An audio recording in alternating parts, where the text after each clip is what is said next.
Thought process அது. இஸ்லாத்துக்காகவே உருவாக்கப்பட்ட முதல் நாடு உலக நாடு அப்படின்றது பாகிஸ்தான் தான். ஸோ எங்கள் நாட்டுக்குமே கடவுள் வந்து தேவையான அளவுக்கு அந்த பிளெஸ்ஸிங்ஸ் வந்து கொடுத்துருப்பாரு. எப்படி பார்த்தாலும் நம்மக்கிட்ட அந்த ஆயில் இருக்கும், அந்த ஆயிலை வச்சு நம்ம இது பண்ணுவோன்ட்டு. இப்போ இதுக்கு சயின்ஸு இதுன்றது வேற, இது ஒரு நம்பிக்கை. நான் நம்புகிறேன், என்னோட இதில் எனக்கு வந்து கடவுள் தங்க புதையல் கொடுத்துருக்காரு, நான் போய் என்றைக்கோ ஒரு நாள் தோண்டி எடுத்து நான் பணக்காரன் சொல்லிட்டு, இது என்னுடைய நம்பிக்கை. இது தாண்டி அங்கே எண்ணெயும் கிடையாது, ஒரு வெண்ணையும் கிடையாது. ட்ரம்ப் வந்து இந்தியாவை ரொம்ப, அதாவது இந்தியாவையும் இந்திய மக்களையும் நீங்கள் ஒரு பின்னை வச்சு குத்துறதுக்கு பதிலாக பாகிஸ்தானை வந்து பெருமைப்படுத்தி பேசுனீங்கன்னா இங்கே ஒரு பெரிய ஒரு உறுத்தல் வந்து ஏற்படும்.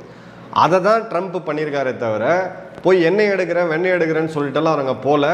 இன்னும் பார்த்தீங்கன்னா காமெடி, இப்போ பாகிஸ்தானில் பல பேர் சமூக ஊடகங்களில் நமக்கு டைம் வந்துருச்சு, அமெரிக்கா வரப்போகுது, எண்ணெய் எடுக்க போகிறாங்க, கோடிக்கணக்கான டாலர் வரப்போகுது, காஷ்மீரை வாங்கலாமா, இதை வாங்கலாமா, அதை வாங்கலாமான்னு சொல்லிட்டு மனக்கணக்கு போட்டுட்ருக்காங்க. மனக்கணக்கு என்ன வேணால் போட்டிருக்கலாம், வேறு விஷயம். உண்மையாகவே கடவுள் சில நாடுகளுக்கு அந்த பலத்தை கொடுத்துருக்கிறாரு, அதே அளவுக்கு பிரச்சனையுமே அங்கே இருக்குது அப்படின்றத பார்க்குறோம். சில நாடுகள் உழைப்பை மட்டுமே நம்பி உயர்ந்து வந்திருக்கணும். உதாரணத்துக்கு நம்மளை எடுத்துக்கலாம், சைனாவை எடுத்துக்கலாம்.